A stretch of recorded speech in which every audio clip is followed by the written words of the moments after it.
Hola a todos, ¿cómo están? Muy buenos días. Un beso gigante desde Mar del Plata, 1:30 p.m. Tenemos un cuento preparado para el día de hoy, mitad de semana. Descuento así cortito, que la obra de ayer, Terapia, salió muy linda. La sala estaba llena otra vez, por suerte, y hemos disfrutado de una hermosísima función. Bueno, ahora ya nos vamos directamente al sábado, que tenemos modelos de madre para recortar y armar. Ahora sí, vamos al cuento del día. Es un cuento de un autor español que escribe muy lindo. Para aquellos amantes del terror, no es terror, terror, pero tiene lo suyo este cuento. Se titula La llave y el autor al que me refiero es José Saonero. Y dice así: fue hecha de un fragmento de barretilla de hierro, cortada por el martillo tajadera a un recio golpe del joven Patricio, un día en que el horno de fragua ardía como un volcán y el sol espléndido difundía su hermosa luz por los campos. Se empezó la obra entre el estruendo rugiente y los alegres cantos del trabajo. Luego el mismo Patricio la pulimentó y acabó con laboriosa faena de las limas. Era una llave lisa, fuerte, hábilmente hecha por el oficial de cerrajero. Patricio se había esmerado por complacer a su pobre tío, el señor Bruno. En la noche del 16 de noviembre de 1887, dicha llave, que era la de la casa del tío Bruno, estaba en poder de Rufino, el criado del viejo. Este no tenía amigos ni se le daba mucho por sus parientes. En nadie hubo de fijar su confianza más que en este servidor de su tío, al cual entregaba la llave de la casa para que entrase y saliese cuando fuera menester, pero cerrando siempre la puerta. Bruno era un ridículo vejete, tenido en fama de avaro, muy caprichoso, haciendo a veces alardes de rico, llorando miserias, y constantemente censurado por los vecinos y por Patricio, que se reía a más reír del levitón grasiento, del sombrero monumental, de la delgadez del rostro gesticulante y hasta de los menores actos de su tío. Se aseguraba que el señor Bruno, vendedor y medidor de trigos y prestamista en otro tiempo, era sin duda dueño de un tesoro, de un fabuloso tesoro, de una olla enorme de barro repleta de onzas y enterrada 7 estados debajo de la tierra. La olla de onzas es una mágica fantasía del aldeano de Castilla. Por la época a que nos referimos, no era extraño ver por los alrededores de Villa Castro, a la hora del anochecer, un viejo chillón, regañón, apoyado en el brazo de un mocito delgado, endeble y pálido. Eran el señor Bruno y Rufino, su criado, el cual ajustaba su paso al lento paso del viejo y reprimía su impaciencia, sufriendo el genio vivo y displicente de su amo. Siempre había de estar riñendo aquel bendito viejo. El día 16 fue un día de frío. El señor Bruno paseó por los portales de la plaza solo y vio a su sobrino Patricio, que se despedía de unos camaradas. A eso de las 12, muchos vecinos del pueblo vieron al señor Bruno meterse en su casa. El señor Bruno dio algunos golpes con el aldabón de la puerta, después, impacientándose, pegó con la contera de su cachava. Al fin, Rufino abrió. Juan López, el teniente alcalde, hubo de decir entonces: menudo lío va a armarle al mozo ahora. El sacristán de San Antonio dijo también al ver entrar a don Bruno en la casa: ya se colocó en la huronera. Se aseguró además que Mauro, un camarada de Patricio, había dicho poniendo ojos ensañados: estuviera yo en el cuerpo de Patricio y le hacía vomitar al viejo las peluconas. Por último, hasta 2 personas respetables. Por allá va el señor de los faldones, dijo uno. Don Cosme, casualmente, aludiendo al señor Bruno. ¿Qué cosas dice usted? El señor de los faldones. Me choca el mote. Y dígame, a propósito, el heredero de este tal Bruno, ¿es Patricio, el de la cerrajería? Don Cosme, en señal de duda, añadió: no le dejará ni siquiera 2 pesetas al pobre Patricio. Todos estos diálogos y exclamaciones produjeron el paso del señor Bruno desde los portales a su casa. Después se hizo memoria de ellos y aún se completaron con 1000 circunstancias y detalles. La puerta de la casa del señor Bruno estuvo cerrada hasta las oraciones. A esta hora se abrió, asomó por el vacío la cabeza de Rufino, miró a una y otra parte, saliendo por fin el mozo, marchando calle abajo, no sin haber antes cerrado con 2 vueltas de la llave. Esto nadie lo vio.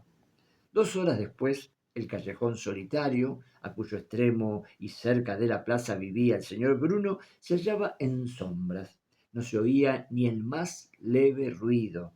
Nadie hubiera sentido a Rufino llegar hasta la puerta de la casa. Cuando se halló frente a aquella, puso el mayor cuidado en meter la llave por el ojo de la cerradura. Su seguridad y su tino eran admirables. Hizo esto con suma destreza. La puerta se abrió. Entró el mozo y volvió a cerrar dando 2 vueltas a la llave, guardándosela entre la camisa y el pecho. Un movimiento instintivo le hizo llevarse la mano al sitio en que había escondido la llave. Sintió el contacto frío del hierro con su piel ardorosa en fuego febril. Había ido terriblemente demasiado lejos. Toda su disimulación, todo aquel trabajo de fingir un miedo pueril al viejo Bruno para inspirarle confianza, de nada le había servido. Él se hubiera contentado con robarle. Primero le había atado en la cama en que se hallaba el viejo durmiendo. Necia precaución. El viejo abrió los ojos al verlo. Por poco no lo descubre todo, pero Rufino tuvo tiempo para ahogar el grito de aquella boca espantosa, desdentada, senil. Fue feroz aquel mozo pálido, cobarde y endeble. Puso sus garrosas manos sobre la boca del viejo, pero los ojos del viejo lo miraron de un modo amenazador, angustioso y terrible. Oh, qué mirada aquella. No hubo remedio. Rufino sintió esa furibunda impulsión al crimen, hijo del miedo. Sacó una faca y en vez de cortar las ligaduras que sujetaban al viejo a la cama, lo degolló, lo asesinó. Había ido demasiado lejos. Aquella mirada había sido una amenaza. Aquella mirada hubo de seguir al ladrón en las operaciones del robo. Aquella mirada fue tras de él cuando salió de la casa, cuando habló con su cómplice, un bandido que se había encargado de guardarle las espaldas. Aquella, sí, aquella mirada le impedía huir, pero Rufino tuvo una idea salvadora: volver a la casa, prenderle fuego. Habría unas 4 horas de por medio antes de que, advertido el fuego, se descubriera o se pudiera suponer que él y el viejo se habían hecho cenizas. Rufino pensó así: el fuego todo lo disipa. Este era el intento, pero Rufino, como si tuviese los pies cargados ya por el grillete, no se movía del zaguán. No había que perder tiempo. El asesino avanzó. Oh, qué espanto volver a hallarse frente a frente del cadáver. ¿Abriría éste los terribles ojos? Un sudor frío brotaba de las sienes del criminal. Recobró en parte aquella feroz impasibilidad de los asesinos. Recorrió la casa, una casa prisión, con 3 ventanas de grandes rejas de barrotes estrechos, una casa sin corral, una casa sin otra salida que la puerta cuya llave tenía Rufino en el pecho. El miserable amontonó en el cuarto virutas, serrín, un montón de trapos, roció todo de aceite, de aguardiente, de cuanto pudo hallar. Desató el cuerpo del viejo. Ah, pero apresurándose, agitado en el vértigo del terror, quería destruirlo pronto, ser más voraz que el fuego. Si el incendio tuviera un alma, y villana fuera el alma del fuego, Satanás, el espíritu del infierno, se apresuró, arrastró aquel cuerpo. Cuán pesado era aquel maldecido viejo. Temía volverse y mirarlo, temía ver sus ojos al ir a dar colocación al cuerpo del señor Bruno. Se inclinó sobre el montón de virutas, serrín y trapo. Luego puso el cadáver, prendió fuego por varios puntos y pensó en huir. Terrible momento. Infamia vil, manejando con las armas del infierno, se había herido. No halló la llave en el pecho. Un horror supersticioso lo dejó estático un momento. El fuego circulaba en torno del cadáver. Un humo espeso y nauseabundo había llenado el cuarto ahogando al asesino sacrílego. Las llamas daban al cadáver un tono rojizo, de modo que a la lividez de la muerte había sucedido una coloración como de vitalidad. Rufino tuvo que reprimir un grito que se convirtió en sordo y bestial rugido. Preso, preso, pero ¿y la llave? ¿Y la llave? Salió, recorrió una por una todas las habitaciones de la casa, mirando al suelo y caminando unas veces lenta, otras apresuradamente. No había salvación. Debía serenarse. Aún había tiempo. Inútil, inútil empeño, inútil. No hallaba nada. Se lanzó a la puerta. Quiso con los dientes, con las uñas, hacer saltar la pesada y sólida cerradura hecha por Patricio para su tío el señor Bruno, el avaro.